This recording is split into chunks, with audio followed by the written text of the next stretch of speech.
Friday, it's 5 p.m, and I am ending an impossibly busy week with a brew. As you should. Yeah, I don't know why I've decided that I should spend the only day I've had at my desk this week brewing a beer. But So when I've you done said it. brew, you didn't mean like a nice, warm cup of tea No, or anything like that. You meant you're doing brew day. I'm doing a brew day again. Oh, you're mad for it. You're absolutely mad for it, Jonny. I've been bitten by the bug. I don't quite know what's happened. I wouldn't say I fell out of love with homebrew in the slightest, but I didn't have the time or the inclination.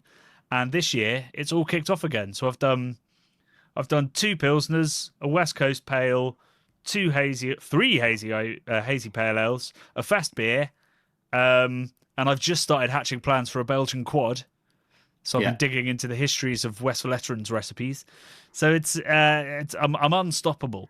But so I'm opening this with the brew reference for 2 reasons. One is it might get quite steamy behind me because it's boiling at the moment. 2, it's going to beep at me at some point, and I'm going to have to add my this is Simcoe T90s. Nice. 10 minutes before the end of the boil. This is my Whirlpool edition as well here, which is Simcoe, nice. Simcoe Cryo, and Crush. But also because Brad and I were wrestling with the internet before we started rolling on this, and the reason I'm wrestling with the internet is because I'm still figuring out my brewing system, and the power for my brew house is right next to the brew house. And while mashing in this morning, I managed to spray a load of wort over the electrical plugs. Fuck. Okay. So luckily I'm okay. If I had hair to stand on end, maybe it would, but that hasn't happened. But basically, I lost power to the Brudio. I short-circuited myself. So is it okay now? You're with us now. I'm with you. Are you not getting powered from the brew house now? No, I am still. So okay. It shorted the fuse, but I reset it all, and away I went again. And I've just got my fingers crossed that lasts. Did you let it dry off or anything? Did you turn it off at the mains and check I gave it a little wipe, a little tissue. Wow. Okay. All right.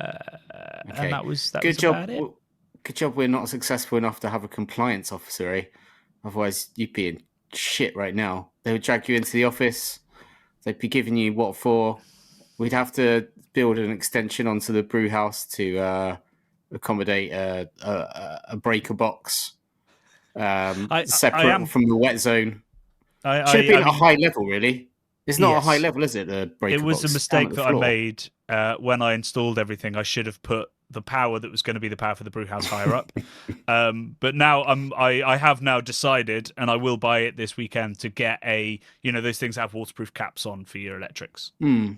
Like you have them outdoors and stuff. I'm going to get one of those for that particular 2 out. What are you just going to put it over the top of the plug socket? Is that what you're saying? Yeah, well, so you can buy a front to a 2 out that has covers on it. Okay. So that if it gets covered in water, it doesn't go into the actual. Yeah.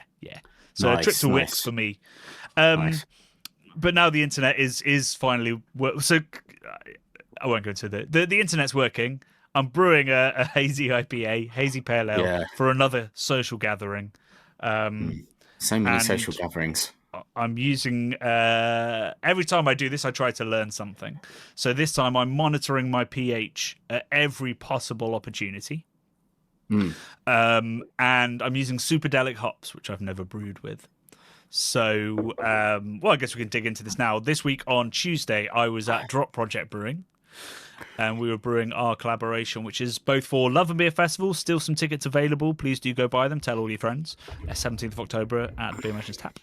I was there for that. But we're also turning this into a collaboration with our new friends at Planet Beer TV.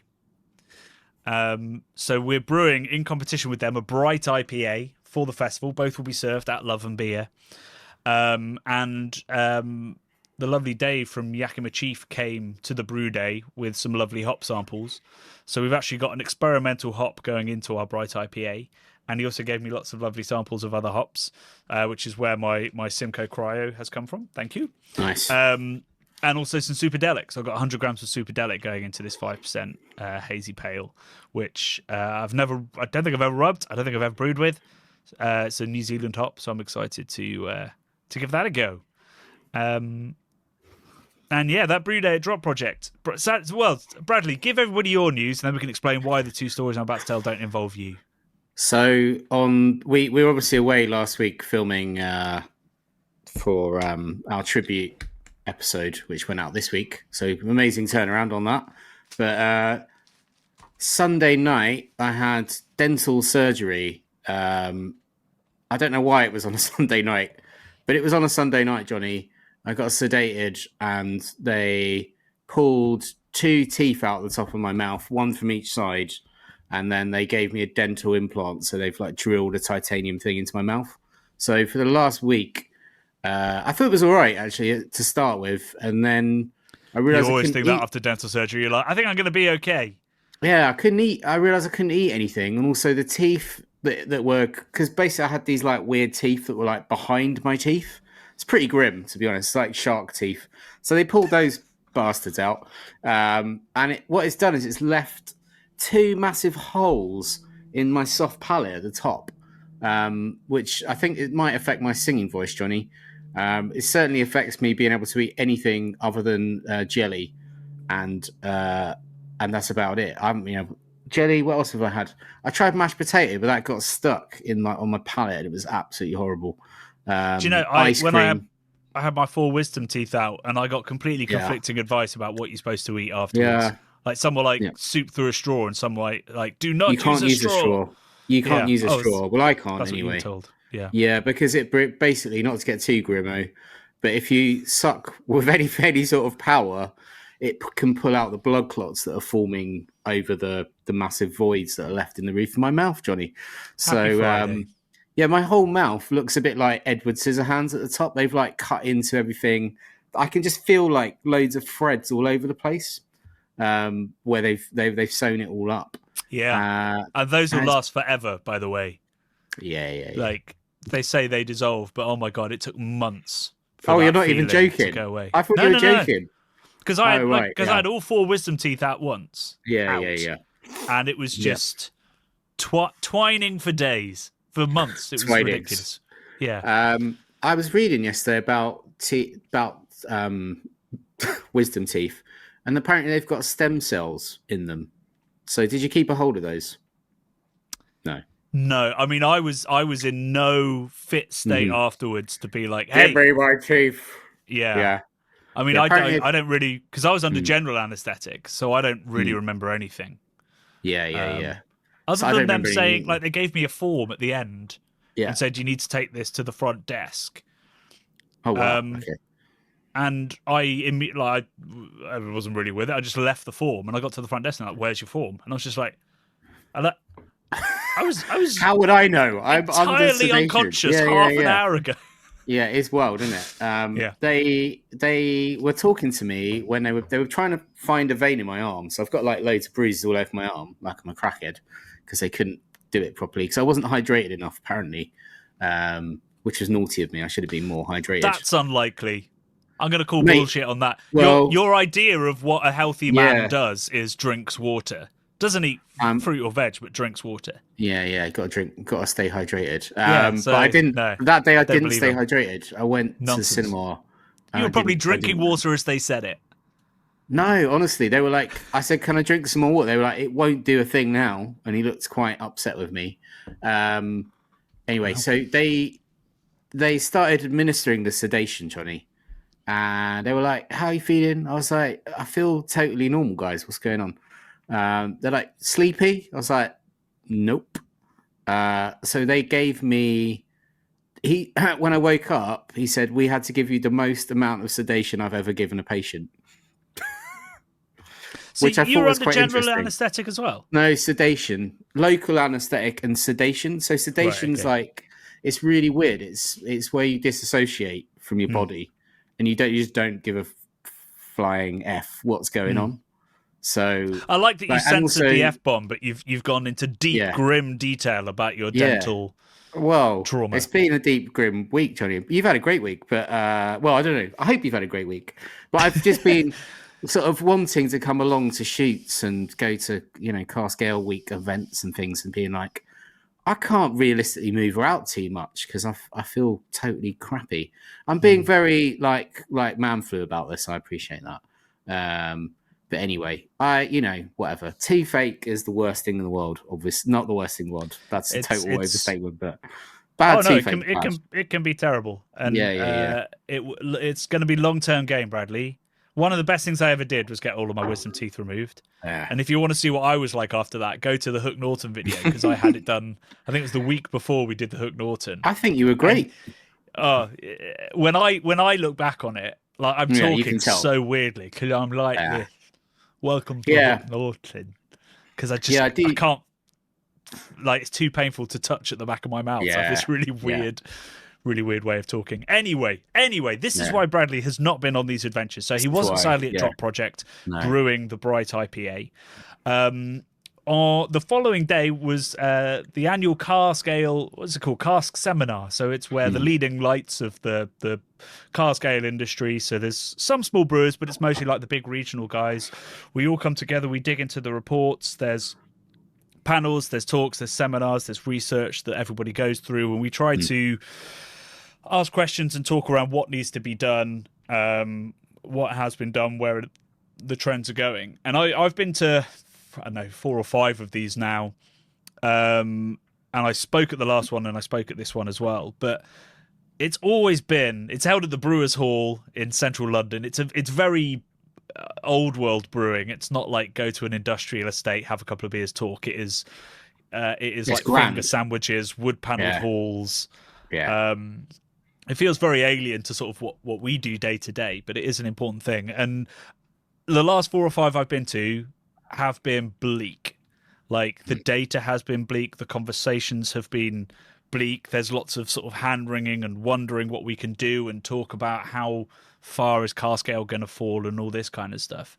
But this year was very, very different. So essentially the conversation that was had and the takeaways were that Cask Ale is still declining in double digits. But breweries that, like, you and I would consider great, whether they're modern, exciting ones putting New England in cask, or whether they're, heritage breweries that are still doing it right, are doing pretty well. Yeah. There were record results, I think it was J.W. Lee's, St Austell, maybe Timothy Taylor's, and another big regional brewery had record profits. Wow. Lots of small brewers. The SIBA report was that among their members, I think there was a 10% increase in volume, which is good. That's good. And the data is also showing that younger people are, what was it? I think 23% of people under 25, 18 to 25 drink cask regularly, which is nuts. Yeah, that is nuts. Obviously, it's a small sample, and this was put across by the person that did the data. Like, it is a small sample, and there were biases within that, but much more encouraging than we thought. And that's up from about 15% in the previous similar survey. So what was really interesting is that during this, it was not talking about the issues as much, although obviously the issues came up. It was talking about the opportunities. The big G was mentioned endlessly, including by myself, about how Guinness have turned their greatest issue, which is it takes forever to pour and it looks weird, turn that into a unique selling point. And we had lots of discussions around that, and how Cask Ale has complicated things a bit too much. We talk too much about how it's made, about secondary re-fermentation, about this kind of stuff. And really what we need to be saying is it's local, it's fresh, and the pour is theatre, And my favorite, well, there were 2 of my favorite bits. One of them was it was a bit from Pete Brown. So Pete Brown did a talk on how to is an amazing talk actually on how to actually digest the data. He said data is research, insight and data are two separate things. And insight is what you take from the data. So he was like, right, so what can we take from the data that we're getting?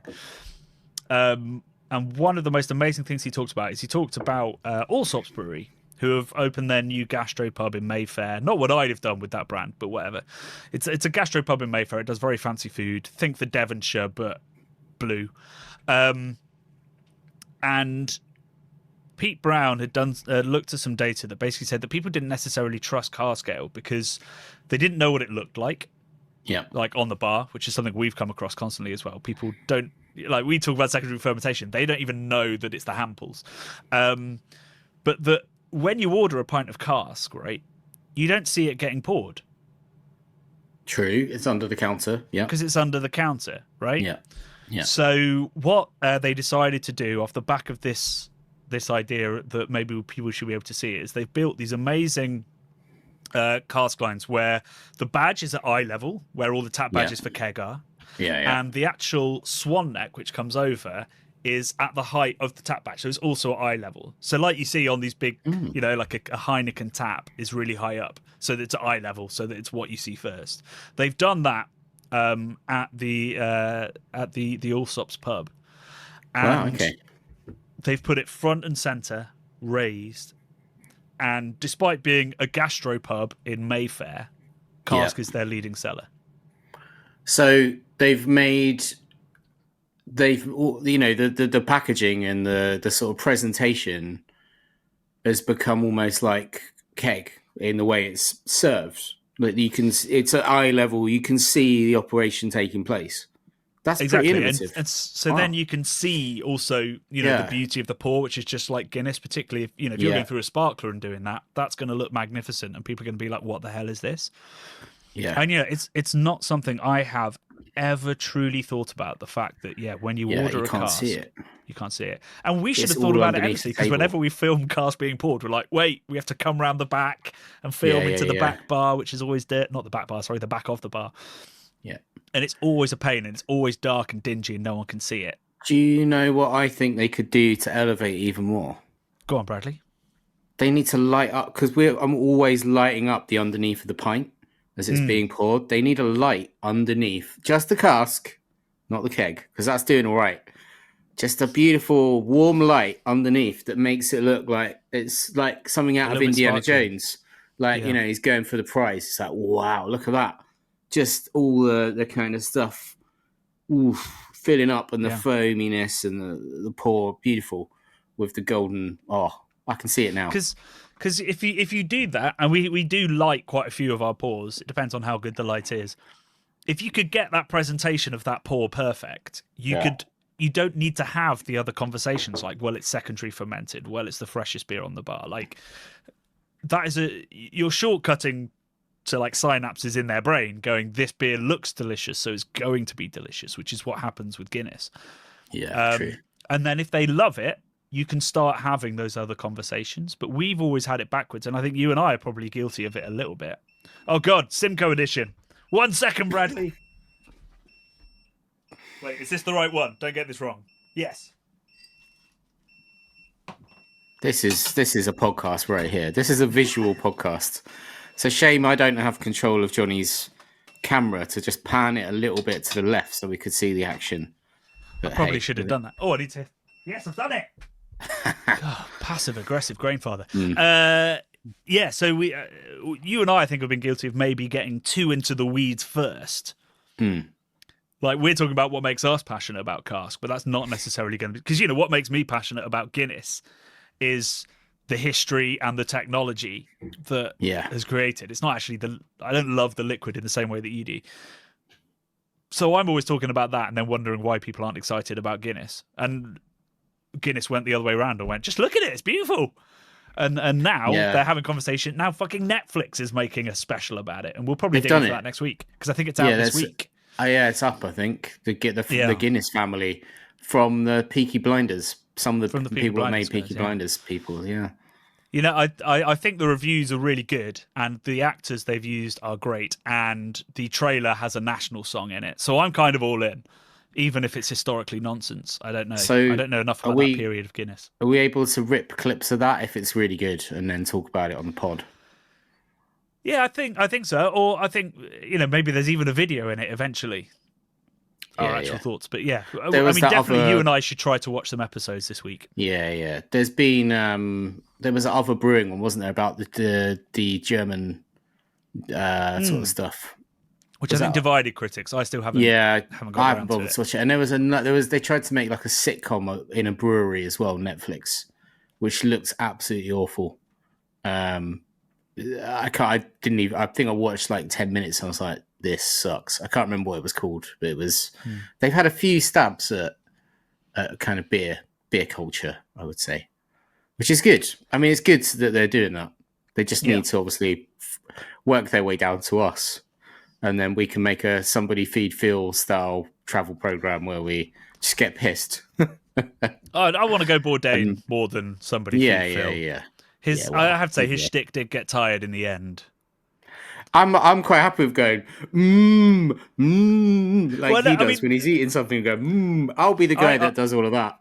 I loved it for the first season, and that is what I have an issue with. What I had an issue with is like the guests he gets on quite often knew nothing, not even nothing about food, just nothing in general. Yeah, they were not great guests, but they were clearly his friends, and you know that's cool. But nepotism doesn't always make great telly. Anyway, so that was the Cask seminar, and then Wednesday night I was out with the Planet Beer TV folks because we were filming the intro to the collaboration that we're going to be doing. And I have to say, I mean, they were on the train down. They brought their own glassware for their train beers, which I was ribbing them about because that's ridiculous. But they also sent me a draft script that they worked on the train. This is professional. This is how they're going to get us, Bradley. So we've got a very cool intro, I think, hopefully from that script idea that they had. Right. You'll appreciate it because it references Clint Eastwood's Western. That's it. What, a good, the bad, and the ugly, or something. Okay. Yeah, that kind of vibe. And we were at the Sutton Arms and we had a couple of beers afterwards and had a really lovely time. And I think it's going to be a really fun competition in which we basically try to define what bright IPA is and probably inevitably fail. Can you please sing at the festival? I can't sing, and now my soft palate is ruined. I definitely can't sing. But can you sing "Bright Eyes Burning Like Fire"? But it's bright IPAs, and then something. I don't know what the lyrics would be. But I'm going to say I could, but maybe should. Yeah, I was thinking about it. I was like, I think maybe could we have karaoke at the festival, beerioke or something? That would be quite fun, wouldn't it? Maybe, potentially. It's not really a place you could do it without inflicting it upon everybody in the festival. But, exactly. Everyone will be in the festival. Unless it's in the back room. I was thinking maybe it's a back room joint. Oh, but the back room's full of homebrew and other exhibitors. You could maybe do it in the cellar. Although the cellar's going to be full of delicious collaboration. We could do it over by the bike store. Oh my God, collaboration business. We could have the bike store stage. By the bike stores, yeah, maybe. Yeah. Although then inflicting that on the neighbourhood because that's outside. It is outside. Yeah. We'll keep workshopping it. You never know. Yeah. We'll come up with it. We'll have a script. I can hear the folks at Malt Miller sat in their office listening to this on a Friday, going, "Oh no, I'm not looking forward to that email." Beerioke. It's gonna happen. But I hope you're all well in the Malt Miller office, and I apologise for, everything really, but in particular the email about beerioke. Cool, right? So that's plenty of news. To be fair, that is most of the news. It's a lot of news. I'm vaguely conscious that. So we've got 5 minutes until I'm going to need to get moving on things. So what I think needs to happen, I need to do a little bit of admin, and I will swivel the camera so that people can see what I'm doing. I think that'll be nice. Right. Yeah. And I want you to introduce last week's video. Okay. Yeah. Do you reckon you can? Yeah. You can handle that. All right. Let me swivel. Wait, how long are you going for? I get very lonely. All I'm doing is connecting up the chiller. Oh, okay. Fair play. And turning on the pump so that I'm sanitizing that for when I transfer. Okay, Got you. You Yeah, got yeah, this? yeah. Yeah. So last week, guys, we spent 3 days on the road. The video is what I'm supposed to be talking about. Jonny, I've already messed it up. The video is what I'm supposed to be talking about, which is the St Austell video where Big Geeks try pro brewing for a day, is what we called it in the end. And basically, they, for some unknown reason, a brilliant reason, they let us loose in the brewery to put in an actual shift as pro brewers. And both me and Jonny both managed to kind of damage equipment, I would say, do our jobs poorly for a little bit. But overall, I think we kind of smashed it. And it proved to us how difficult and how amazing that job is, being a brewer. Whether you're in the brew house or in the line where you're like filling the casks, all of that stuff, the cellaring, everything, all amazing, hard work. A lot of it we don't normally show on the channel, but I think we did a great job. An innovative new member of the team, which we are calling the Osmo Action 4, which is basically a GoPro, is a new member of the team, and he's our little action cameraman that we can send and put in all kinds of places that me and Jonny can't get to because we can't climb up there, or we can't stand for long enough, or we can't sit on top of a cask because it's going along a conveyor belt. So that was a great addition to the team. But everyone we met there, Georgina, Matt, everyone else, absolutely incredible people. Georgina, what a legend she is as well. And, one thing I noticed, aside from the video, when I went into her office, she's a freeman of the City of London, which also my dad was as well. So it's like an honour bestowed upon you. Not quite sure how, but it's normally to do with being a sort of like a craft person or a trade person, something like that, and reaching a certain level. Like you were at the house this week. What's it called? Brewers Hall. Brewers Hall. Like it's like one of those houses, one of the halls. And it basically meant that my dad got given us a ceremonial key to London, and was one of the things you're allowed to herd sheep across. I think it's Tower Bridge or London Bridge or something. That's one of the things you're allowed to do. Could come in handy. So what does the key open? Nice does it open anything? I don't think he actually got a key. It was like the key. It was like a kind of metaphorical key to the City of London. I don't really understand it, Jonny. But I just remember I was quite young when he got it and looking at it up on the wall thinking, that's really, really cool. My dad did that. And then she had one as well. But aside from that, when I mentioned it to her, she was like, well, that's a bit of a silly thing, isn't it? And I was like, oh, my dad had one of those. I thought it was great. But, I mean, George is one of the humble, most important, talented, and well-known brewers in the world, really. Yeah, she's amazing. And she was telling us the story at GBBF because Proper Job won the best bottled beer of Britain, and she was just at the bar, and somebody was like, "You just won an award." So she just, wherever she stands or goes, she seems to win things, and it's well deserved. But I guess that wasn't quite new to her. I'm being beeped at again, Bradley. I haven't thought this timing through whatsoever. No. I enjoyed your talk about the Action 4. Can you tell them your take? I can expand. On my fuck up.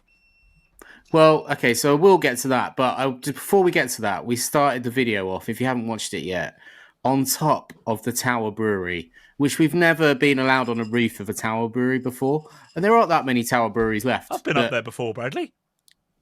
Have you? On the roof of that roof, that particular roof? Okay. I'm fairly certain I went up there with Roger first time I went. Well, it was the tiniest little weirdest Dickensian little hatch to pop out of, and I was expecting quite a big roof. I don't know why, because I could see it from the ground. I was expecting quite a big roof, so I said to them, "Can I take my drone up there and maybe fly it off the roof?" Anyway, when we got up there, it was about 4 foot wide by about 8 foot deep, and it had some railing up to about, I don't know, yay high, maybe lower than that. And we were, I don't know how many hundreds of feet off the ground, at least 100 feet off the ground, I don't know, very high up. I'm not really scared of heights, but it was bloody windy. And Jonny tasked me initially with raising the flag, because they've got this amazing sign in the brewery that says the flag must be raised from 6 a.m. till 4 p.m. or whatever, when we're brewing, essentially. And we thought it was a good idea to let me have a go.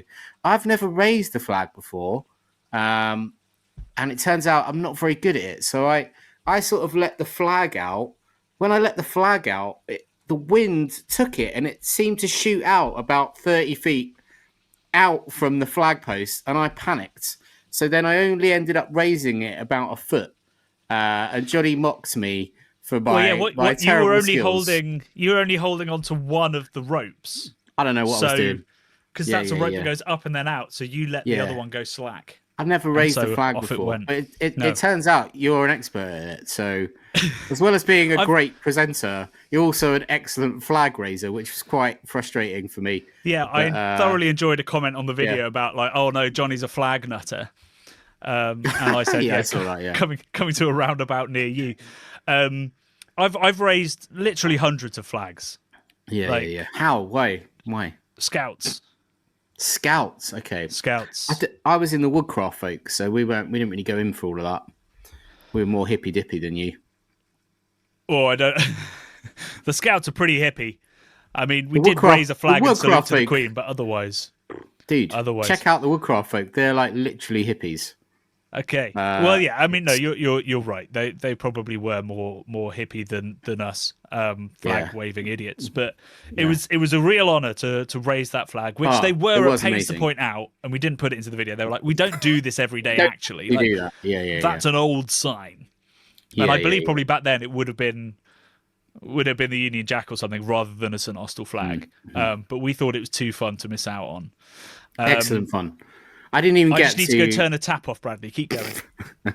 So when Jonny was allowed on the cask filling machine, which, if I'm going to describe it, it sort of looked like a digger on a road, like a pneumatic drill that you might dig a road up with. So you kind of hold it like this with two arms, and there's a big schnoz on it that comes down, and big red and green buttons on the side. They should have really been on the guns, I think. That's, if we're talking about innovating how we could evolve, they should put the red and green button on the handles. Anyway, Jonny his probe managed to miss the hole. Leave it alone, folks. And it shot right off down a side adjacent place.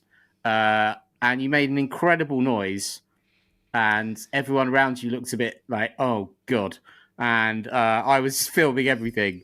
And in the edit, you've done it in slow-mo, and you make an incredible, funny noise, which makes me chuckle every time I watch it. But honestly, it was amazingly funny to watch. And I said to Georgina, after you'd done your shift, I was like, my go now. And she was like, no, Brad, I don't think so. And wouldn't let me touch it. Well, I just want to read a comment which comes from Liam. Says, I've been watching the craft beer channel for a few years now, so I was quite surprised to see you guys turn up at the cask racking plant last week. So he works on the cask racking plant. Yeah. I know this guy. He says, racking is a physically demanding job working in very hot and noisy conditions. It might not have the glamour or prestige of brewing, but as you've seen, requires a degree of skill and finesse. It was great to meet you both. And this is the bit that's important. Well, it's all important. But P.S. Jonny, don't feel too bad about getting the racker head trapped between the cask. It happens to me at least once a day. So that I wish somebody had said that to me. Maybe. And I wish somebody had said that on the day. Yeah. That was the guy with the beard, wasn't it? Mm-hmm. I believe so. He's put with the big beard.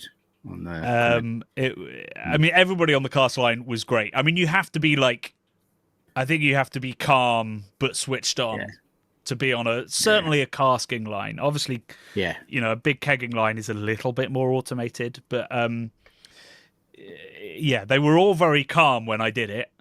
George was, I mean, I would say George's reaction was she expected something to happen. So yeah, that was pretty wild, and I do apologise. We need to find out what batch that was and what batch we brewed as well. So that, we really do. So that we know which batch, and also the batch that we tried in sensory as well. I don't know if that was the one that we. No, it can't have been the one that we were racking. It must have been the one before that. But it'd be nice to know it's out into the trade and to try and track down one of those pints. I apologise for having to keep coming and going. I won't have to do it anymore. I did just throw in my hop stand hops at 100 degrees instead of 80 degrees because obviously I'm recording a podcast right now and I got distracted. So the beer's going to be a tiny bit more bitter and maybe a shade less aromatic than it was supposed to be. But I've got it down to 80 degrees, hence the tap and the running around. So now we'll just pretend that never happened and isn't recorded on a podcast with 2,500 listeners. Yeah, I mean, it was a real honour, and you know, that was a big.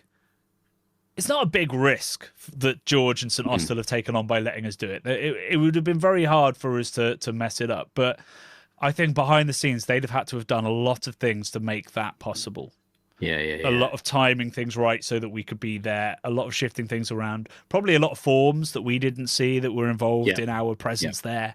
So a massive shout out for St Austell for taking our idea and running with it when we thought it was a bit of a silly idea.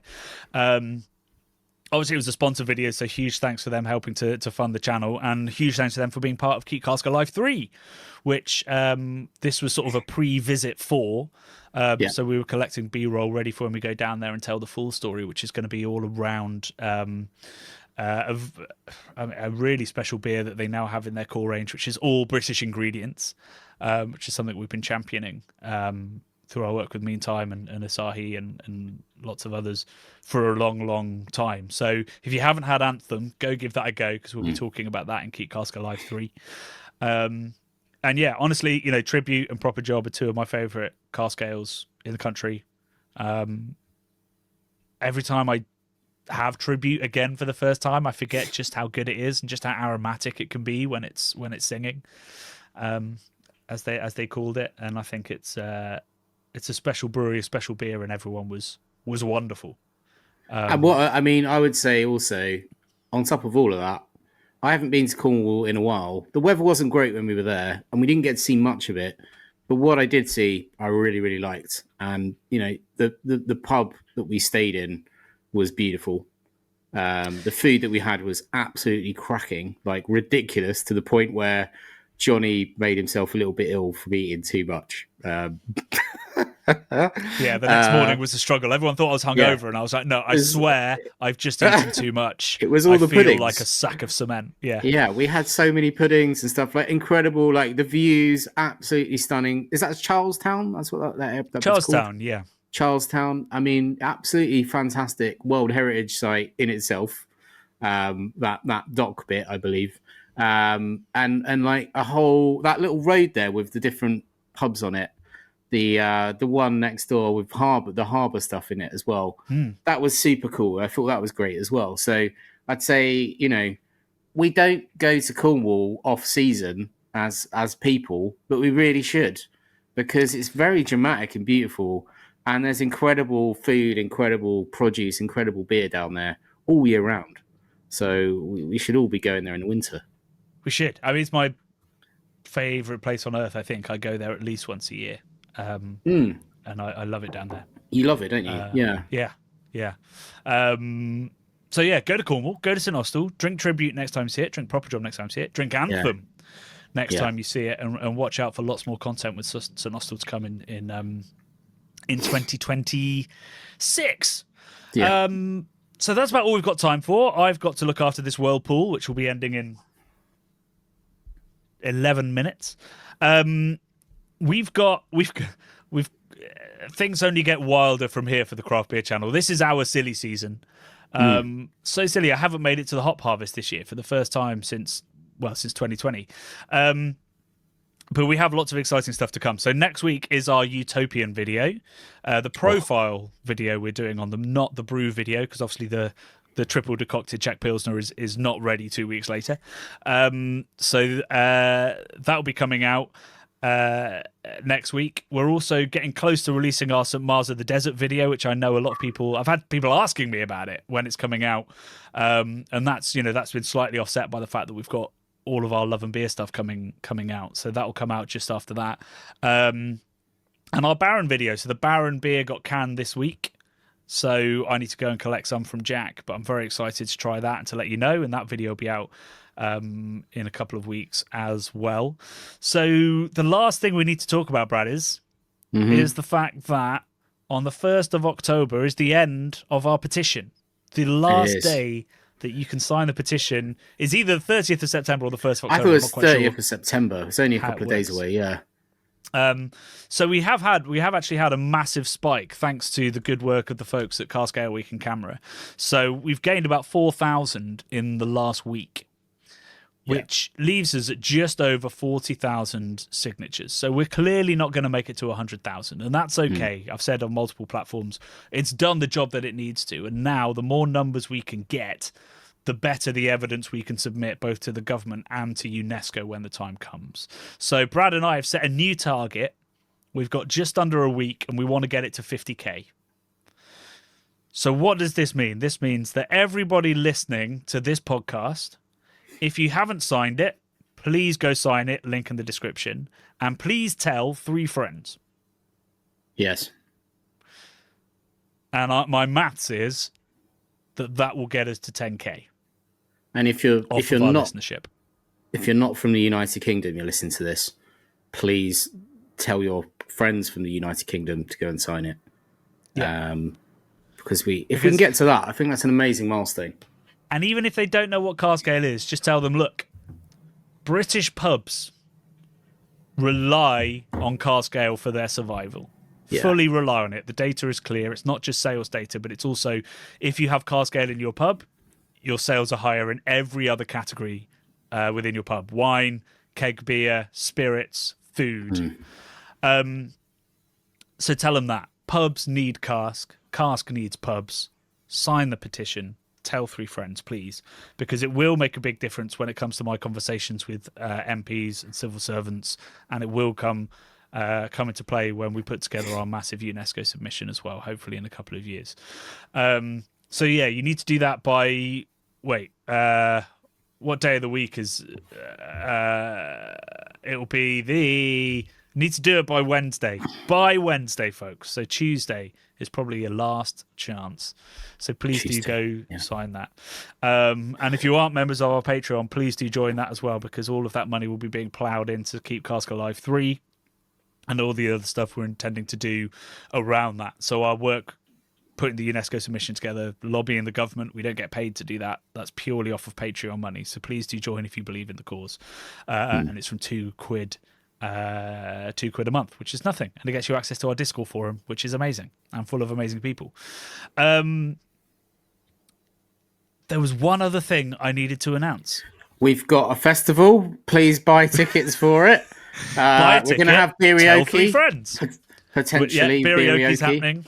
Whatever Malt Miller say, it's happening. Yeah. I found it. I remembered it while you were talking, and then I lost it again. So I can only presume it's not that important. And my brain is just currently in the whirlpool a metre away from me. Is it the week that we're in that is Cask Ale Week? Is it something to do with that? No, it's not. It's not to do with that. Other than, go drink Cask. It's Cask Ale Week. Go have a delicious pint of Cask wherever you are in the world. Buy tickets to our festival. Please, please, please sign the petition, and we will see you next week for another Friday 5 p.m. and indeed in the beautiful countryside of Devon for a long, long conversation about decoction. Love and beer.